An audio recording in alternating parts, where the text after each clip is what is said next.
সময় যত গড়াচ্ছে রোহিঙ্গা ক্যাম্পে খুনোখুনি তত বাড়ছে।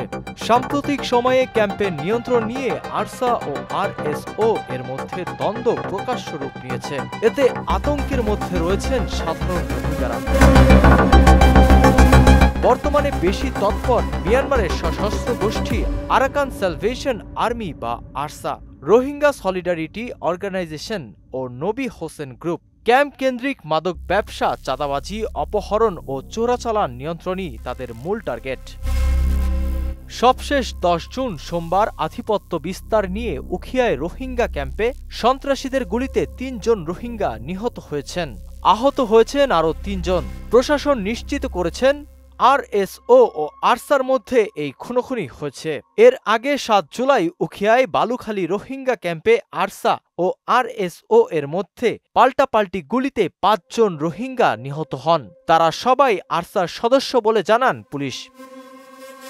রোহিঙ্গারা এখন স্থানীয়দের কাছে আতঙ্ক হয়ে দাঁড়িয়েছে। তারা মাদক ও মানব পাচার, অবৈধ অস্ত্র ব্যবসা, অপহরণ, খুনসহ নানা অপকর্ম করছে ক্যাম্পে।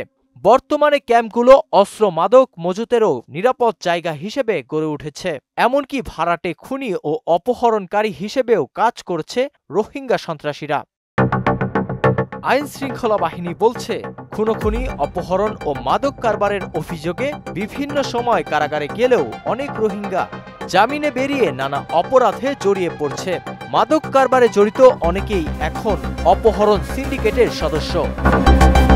গত 1 বছরে উখিয়া টেকনাফের বিভিন্ন ক্যাম্পে অভিযান চালিয়ে 380টি আগ্নেয়াস্ত্র উদ্ধার ও 168 জনকে গ্রেফতার করা হয়েছে। একই সময়ে 26 লাখের বেশি ইয়াবা ও 29 কেজি আইসসহ 779 রোহিঙ্গাকে ধরা হয়েছে। এছাড়া 136 রোহিঙ্গা অপহরণের ঘটনায় 18 মামলায় 29 জনকে আদালতের মাধ্যমে কারাগারে পাঠানো হয়েছে।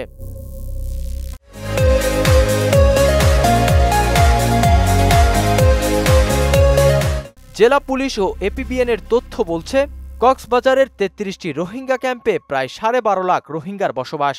এসব ক্যাম্পে গত 5.5 বছরে 176 জন খুন হয়েছেন। এর মধ্যে রয়েছেন কমিউনিটি নেতা, স্বেচ্ছাসেবক ও সাধারণ রোহিঙ্গা।